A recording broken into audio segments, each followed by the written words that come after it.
Tired of serving up the same old tasteless victuals to your family? Step up your grill game with new seasonings from Coy's Southern Eats. Based off famous Southern recipes, our seasonings will add what's been missing to your family's feast. Add it to steak, chicken, shrimp, you name it. Serving up these fixings is going to make you the hero at home. So head on over to coyssoutherneats.com and order yours today. Come get you some.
And everybody, welcome to the Thursday, November 22nd. The November 2nd. Holy cow, Marty, I can't get it out tonight.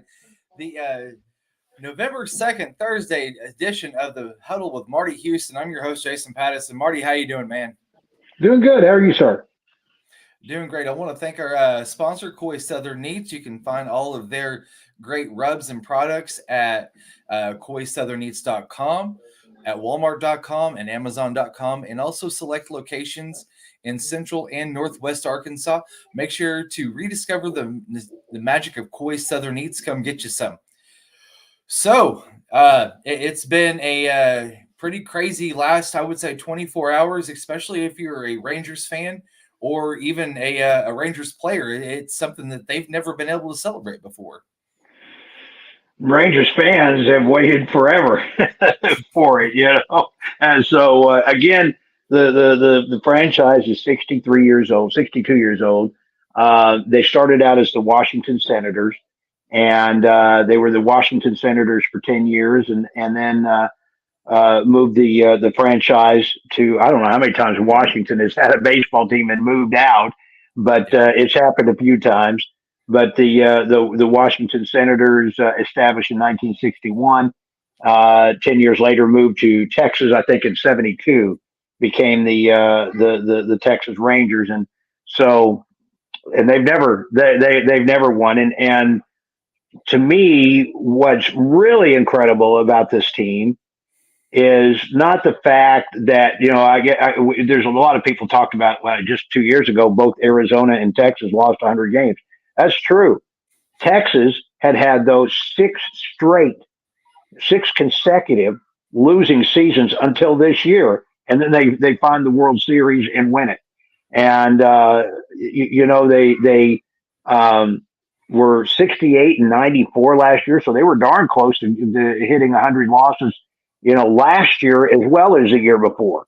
And I could see it for a while that they were building some good young talent. I kind of see that right now with the Kansas City Royals, that they're doing, they're kind of following the same pattern, especially if you watch a lot of those players coming through the Northwest Arkansas Naturals, that they are going through that too. So it's something that was building, and all of a sudden they did add some pieces. They added a couple of nice pieces. One of them didn't really materialize in Jacob DeGrom, Yeah. because he had the injury, but he was pitching very well until he went out with the Tommy John.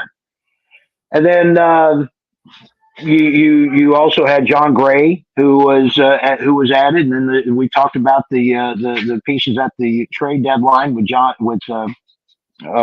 Montgomery and Scherzer that was added, and they all helped. Along with the young talent that they have built up. And let me tell you something: this is going to be a good team for a while with the young players that they put together. At the beginning of the season, the Rangers were a 50-1 odds to win the World Series. Now that they've won it, going into next season, I know this is completely crazy and way too early to think about, but now they're a 12-1 odd to win the World Series next year. I think it also stems from them also winning it this year and maybe being able to bring back some of those pieces. I know that Chris Young, watching him after the game, he didn't look like an executive that just kind of was like, I'm elated. He knew that this is something that's going to be on the rise for the next couple of years, kind of like what the Astros have done. He wanted the right guy to put it together, Bruce Bochy. God's 83, but he knows so much baseball, and God, yes. so having him involved in working that was a big deal. Who knows what they will have next year? The core young talent is there, but you don't know outside of that. Are they going to be able to keep Jordan Montgomery? What about Max Scherzer? These guys. Scherzer, I think when they inherited his contract, he may be, but I know Montgomery is up for free agency. So, and you don't know how quickly Jacob DeGrom will come back, how readily he'll be available in the spring. I would say right now, no. You may be looking at halfway through the year before you could see him really coming back, and how slowly he comes back from the Tommy John surgery. And so, but 12-1, pretty good odds. Is that the best odds that Vegas is giving for any of the teams right now to win the World Series next year on the initial odds? I don't know. That was just the initial odds that they had floated out on the telecast last night. And when I saw the 50-1, and then after that they floated out, that's whenever they came out with the 12-1, because they were trying to show the difference from what the first of this year towards the end of this year going into next year was. Yeah. This is such a good hitting team, and play well on the road. 11-0 on the road. That's crazy unheard of in this day and time. On the road, they were 11-0, like you just stated. Yeah. When they scored first, they were 11-0 this postseason. Yeah. And then they were 9-1 when they out-homered the other team, which last night they out-homered the Diamondbacks, 1-0. I can't say enough about how Zach Gallen pitched last night. He kept them in it to almost the very bitter end until he was taken out in the 7th inning whenever they got a couple of runners on base and they scored that run. And, his performance was incredible. But then I also want to point out that Nathan Eovaldi, I feel like he kind of emulated David Copperfield in a way, because it felt like he always was working out of jams left and right all night long. Yeah. Well, I mean, Galen, again, you think about it, no hitter until Corey Seager got the hit in the 7th inning. Had a no hitter going. Yeah. And Nathan Eovaldi was not too far behind. Again, you had 0-0 game into the 7th when they finally got that first run, and it started with that first hit from Seager, who later on scored, which would be the go-ahead run and the winning run. They added 4 more in the 9th, but yeah, it was a pitcher's duel, which had been unlike some of the other games, and you could just see just any inning the Rangers bats could explode. Again, one of the best hitting teams in all of Major League Baseball. The Texas Rangers and the Atlanta Braves, guys that could hit it around the yard, and this Rangers team with that core, group that they have, that's going to be there. You just got to add the other pieces in there. Finding another manager, maybe. I don't know if Bruce Bochy's ready to go again next year or not. We just talked about Montgomery and what pitching that they'll put together to go around these guys. But this young group is a group they could probably work with for a while. So he's got a little bit of work to do, but I like where they're at. What they're looking at, because I think they're going to be pretty good for a while. Yeah, and some of these guys, they're not even going to be able to. They're not even going to take some time off. They're going to go to the Caribbean leagues now. They fire up the middle of this month into this month and into December, and they'll play for a couple of months, take a couple of weeks off, and then they're right back at spring training again. And so it's a 365-day year for some of these guys. Yeah, that's true. It's a full-time job. And you go into season, and everything you work for accumulated from last night. So it'll be interesting to watch them. It'll be interesting to watch a lot of teams what they do in the off season. So already some of them are looking at making some moves here in the next few weeks. Yep. So turning the page a little bit, I know the Sam Pittman this week shut down practice for media. I don't know exactly to what extent he was wanting to do that at, other than, or reason why I should say why he was wanting to do that, other than to let Kenny Guyton, like he said, kind of get in, adapted to the offense that he's wanting to run and put on the field. I feel like, to me, it was more of a, hey, we're going to keep this hush hush. We don't want anybody seeing what we're doing. We're going to go completely, black ops almost, if you will. So, and I really am intrigued to see what they pull out of the bag coming up, against Florida. And I've seen where this might be a bad matchup for Arkansas, but I don't know how bad of a matchup it could be, because Florida's just coming off of a 23-point loss to Georgia. They've gotten beaten up. They might be out one of their starting linebackers coming into Saturday. And it's an 11 a.m. game, which I feel like kind of benefits the away team a little bit. And with Kenny Guyton calling plays, this is a guy that you don't have tape on. So I'm really kind of interested to see how the Florida defense kind of attacks that Arkansas offense. Yeah, and what Arkansas's offense is going to come out with. I think that Coach Pittman is right. If you kind of believe what you've heard a little bit from the players, and I think we talked about this a little bit last week, that it may look a little bit more like, and as far as the tempo and everything else, look a little bit more like what they had last year. And the Guyton had worked under Kendall Briles there at Houston, and they worked together. So see what that. And again, this is Kenny Guyton's first chance to play calling. This is his opportunity. He wants to he wants to make a good show of it, and it would be huge for Arkansas, a team that needs to win out to get bowl eligible, to win this game on the road. Then you may start looking at the next three differently if you win this one.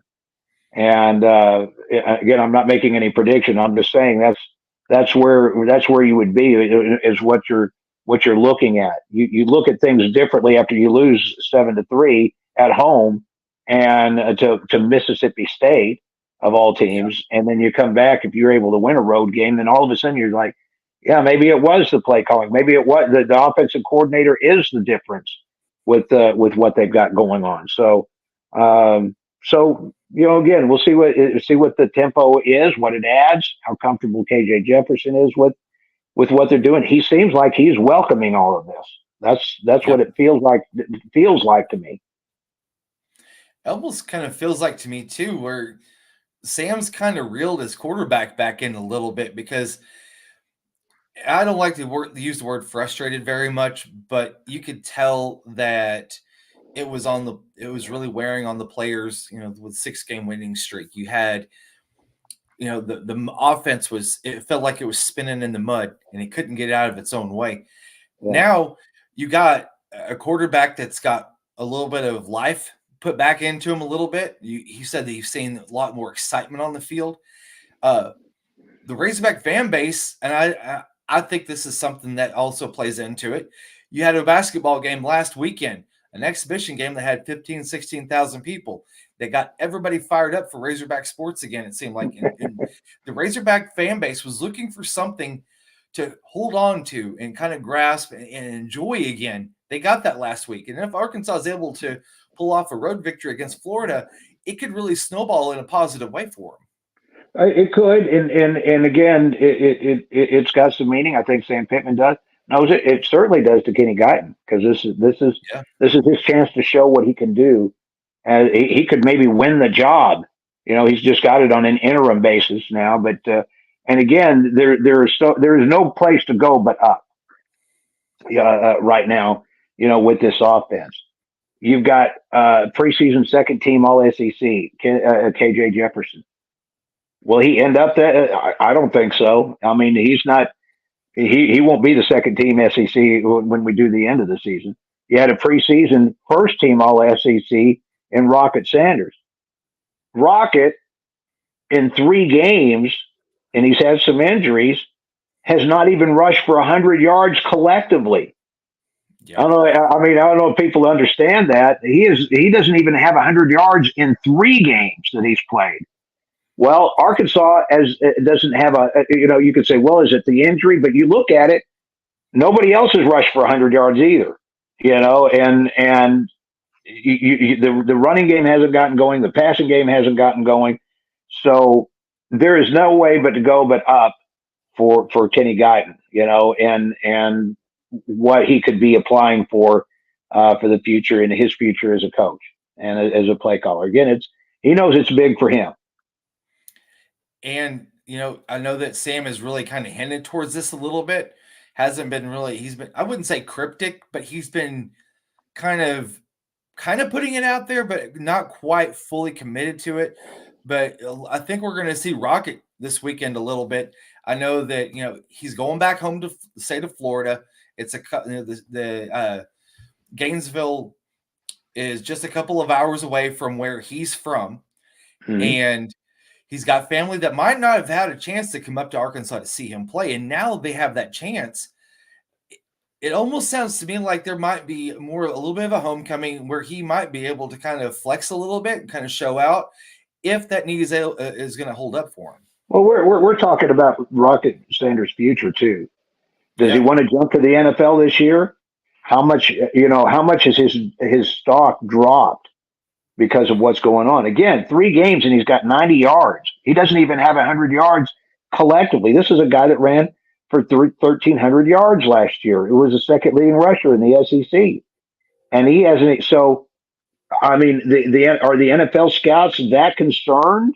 Are they blaming a lot of this, what's going on? Or do they think that Rocket needs to still show something if he is going to get drafted very highly in the NFL draft coming up this year? Or does he need to stay for another year? I don't think that's really what he wants to do. So again, where he goes at the end of this year may depend on what he does in the next 4 games and how healthy he is. How much was the injury? How much was what was going on with the Enos offense? One of the when you were pointing out too with the whole NFL scouts and what they're looking for, they're also looking for a player that's able to play through some pain, play through some injury, and still perform at a high level. And I think that's this is one of those times where he's able to show them and say, hey, you know what? Just because I'm banged up doesn't mean that I'm going to be out. I can still play through some pain and some injuries. And this might be one of those chances where he's able to kind of elevate his stock a little bit.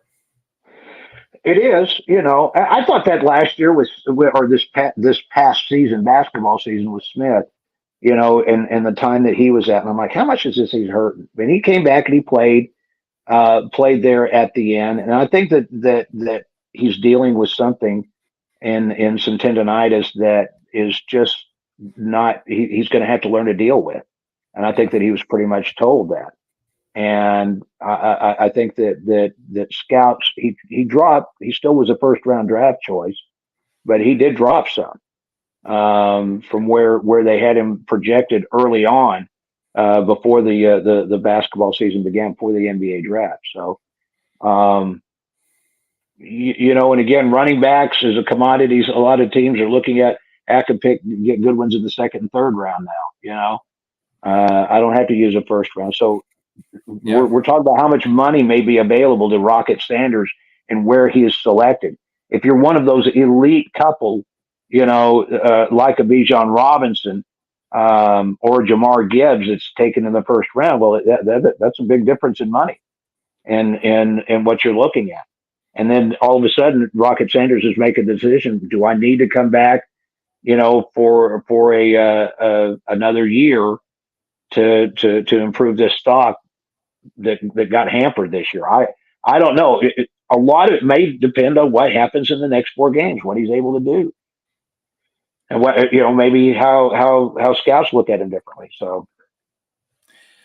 Yeah, that's going to be something we're going to have to see. Tune in on, I do believe it's SEC Network at 11 a.m.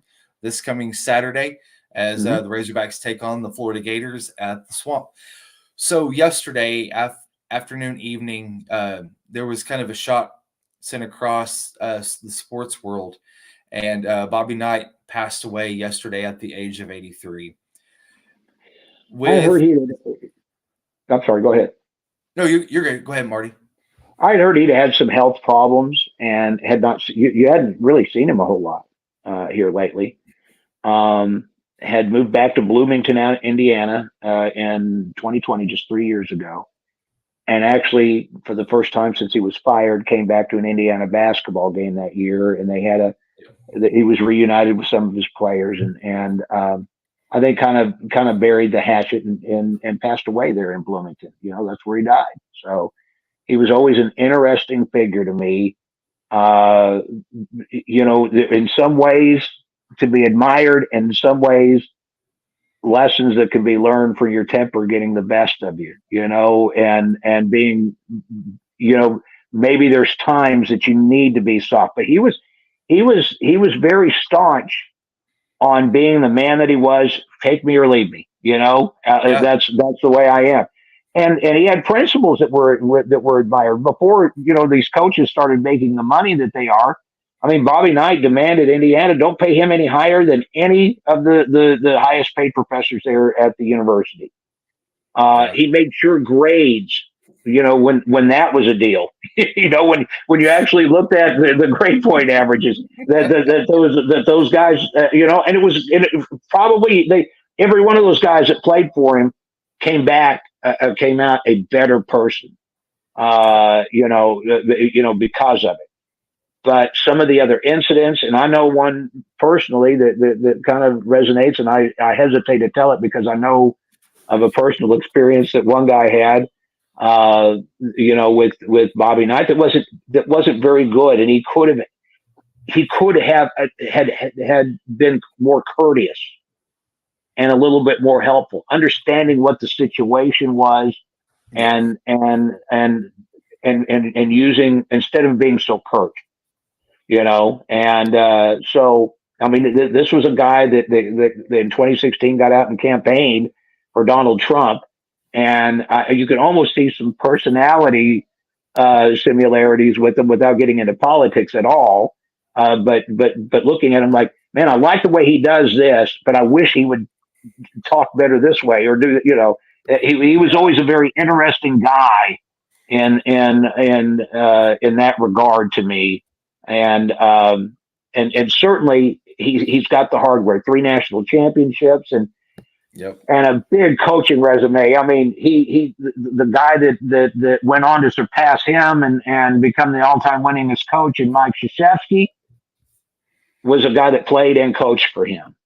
Keith Smart, who was one of Eric Musselman's assistants here, played for him and coached for him. And Eric Musselman's had a lot of a lot of admiration for him. And I'll tell you another guy that some Razorback fans may not realize had a lot of admiration was Frank Broyles. He leaned and had a friendship on and leaned on advice that Bobby Knight gave him. That probably, if the stories are true that you've heard, first of all, that Eddie Sutton was hired on some advice that Bobby Knight gave him, that he told him that Eddie Sutton was a guy that he ought to go get at Creighton.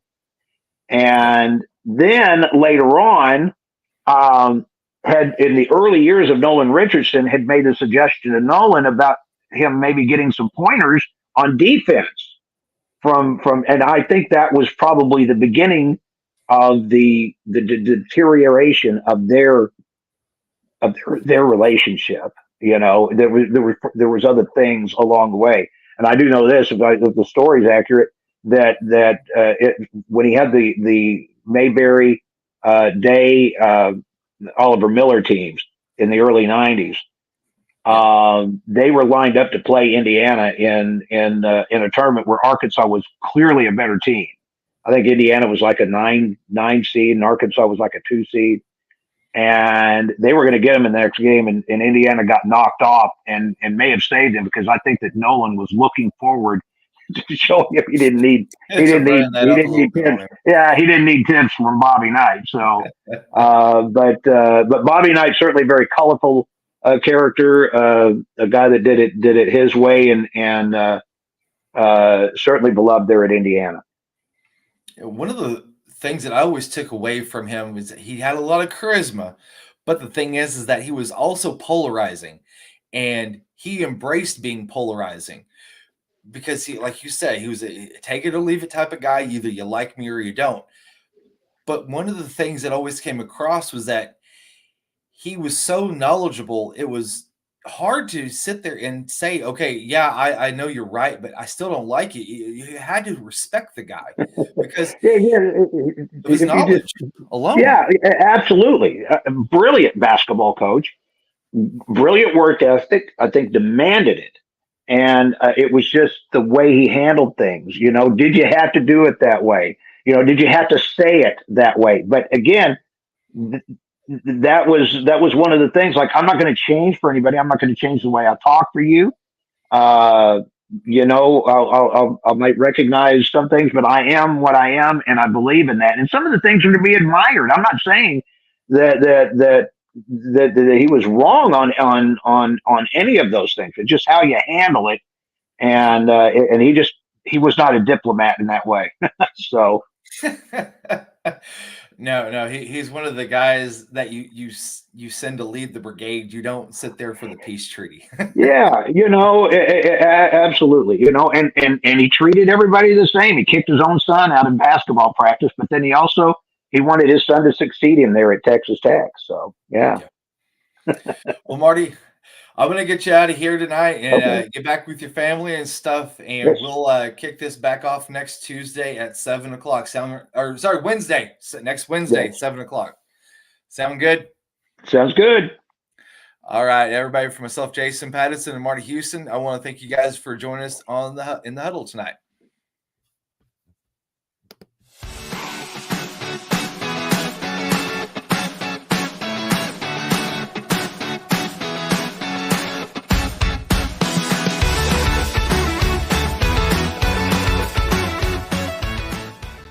Tired of serving up the same old tasteless victuals to your family?